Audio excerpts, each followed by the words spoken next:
Hello my dear student, welcome in my YouTube channel. आज हम लोग chemical kinetics topic Arrhenius equation देखेंगे। ठीक है, अब यहाँ पर आर्हेनियस इक्वेशन क्या बताने वाला है।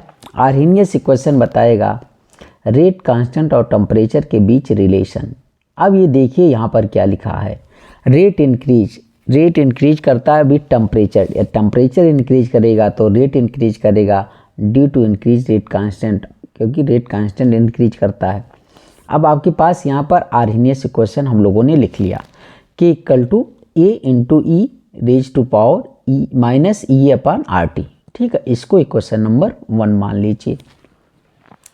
अब आप देख रहेंगे वेयर ए यहाँ पर क्या है, Arrhenius constant, or pre exponential factor, or इसे फ्रीक्वेंसी फैक्टर बोलते हैं। ये क्या है, एक्टिवेशन एनर्जी। एक्टिवेशन एनर्जी क्या होती है, रिएक्टेंट को प्रोडक्ट में बदलने के लिए, रिएक्टेंट को जो आप एनर्जी सप्लाई करते हैं, जो एनर्जी दिया जाता है, उसे एक्टिवेशन एनर्जी बोलते हैं।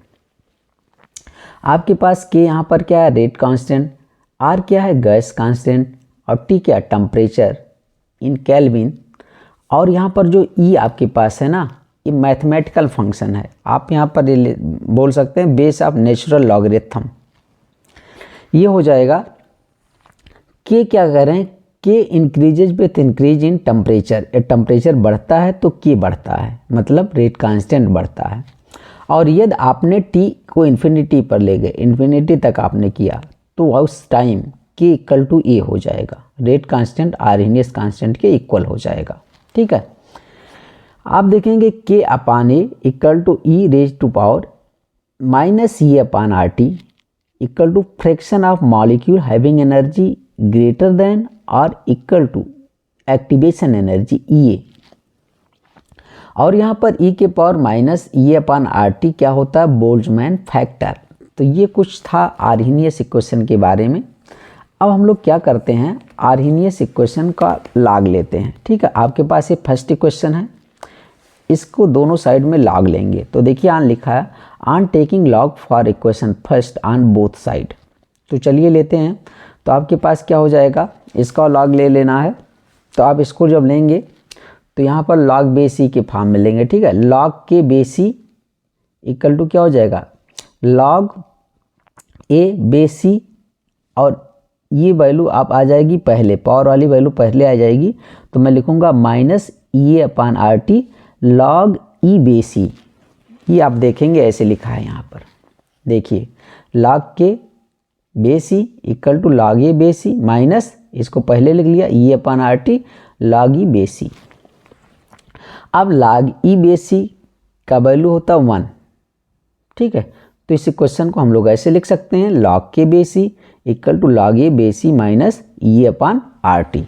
ठीक है, अब लॉग बेसी को लॉग बेस 10 के फॉर्म में हम लोग लिखें।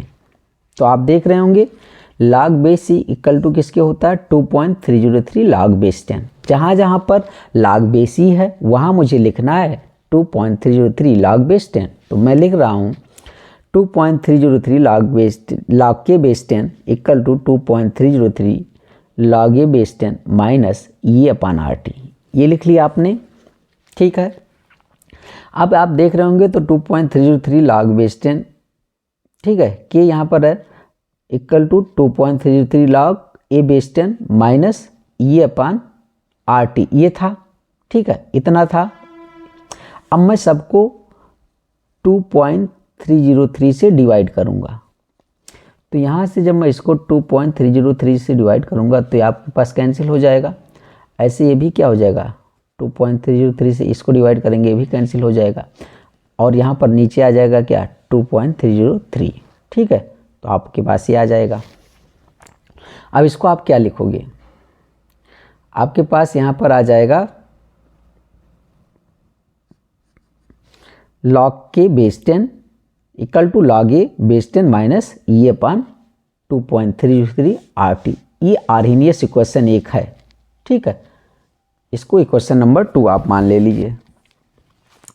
अब मुझे मान लो एक्टिवेशन एनर्जी निकालना है।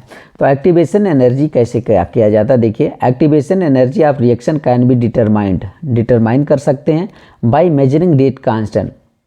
क्या रेट कांस्टेंट मेजर करके at two different temperature, rate constant हम लोग टू डिफरेंट टेम्परेचर पर मेजर कर लें, उसके द्वारा हम एक्टिवेशन एनर्जी निकाल सकते हैं। तो चलिए देखते हैं। एक बार मैंने टेम्परेचर T1 लिया, ठीक है। तो अब जहाँ पर मैंने यहाँ पर टेम्परेचर T1 लिया, तो देखिए अब मैं क्वेश्चन नंबर 2 को क्या लिखने वाला हूँ, यहाँ पर लिखूँगा log K1 इसे कर लूँगा base 10 equal to log A base 10 minus E upon 2.303 RT1, ऐसे लिख लिया। इसको इक्वेशन नंबर 3 कह दिया। अब मैं एट टेम्परेचर T2, ठीक है। अब मैं क्या करूँगा, T2 वाला एक्सप्रेशन इसी को लिखूँगा, तो log K2 बेस 10 उसी को कॉपी कर रहा हूँ, बस K2 और T2 बस चेंज करूँगा।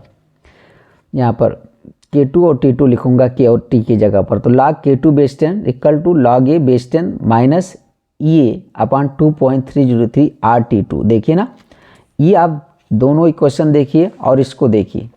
बस एक बार मैंने यहाँ पर T1 किया है तो यहाँ K1 किया है, यहाँ T2 किया है तो यहाँ K2 किया है। ये आपके पास इक्वेशन नंबर 4 बन गया।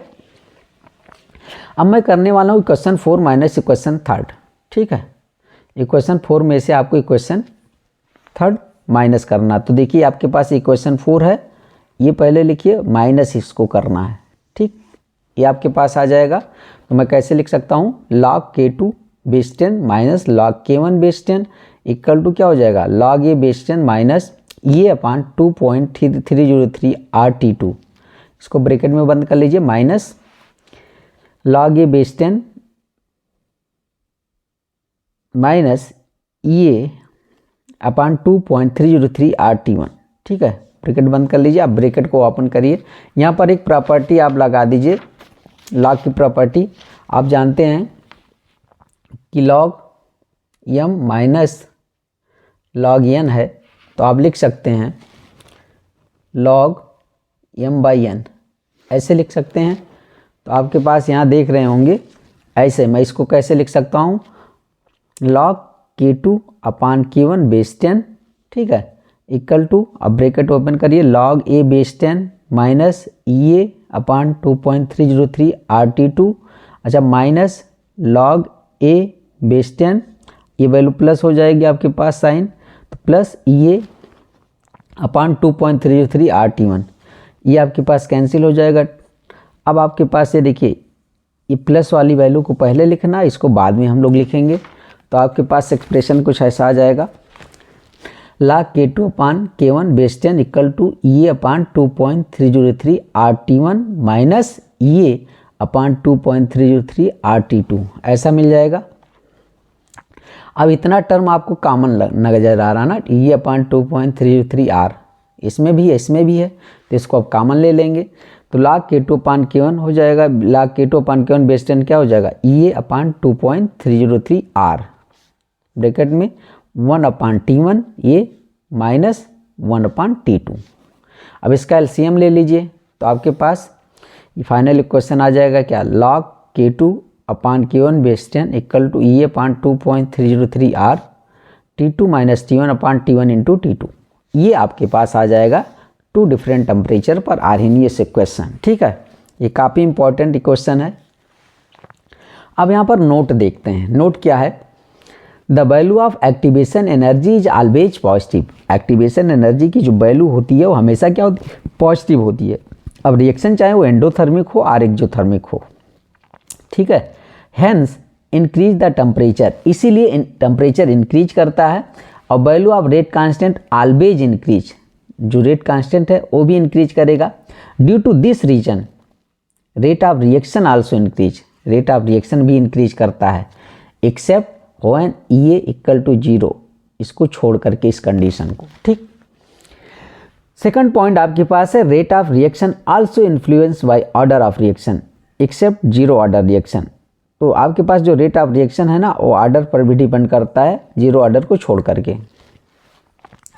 और यहाँ पर लास्ट पॉइंट है, फास्ट रिएक्शन। कोई रिएक्शन बहुत फास्ट हो, उसके लिए क्या रिक्वायरमेंट है, उसके लिए value of activation energy low होना चाहिए and value of rate constant is high होना चाहिए, तो रिएक्शन फास्ट होगा, ठीक है। तो ये था आपके पास Arrhenius equation. Thank you for watching. Video को लाइक कीजिए और चैनल को सब्सक्राइब कीजिए।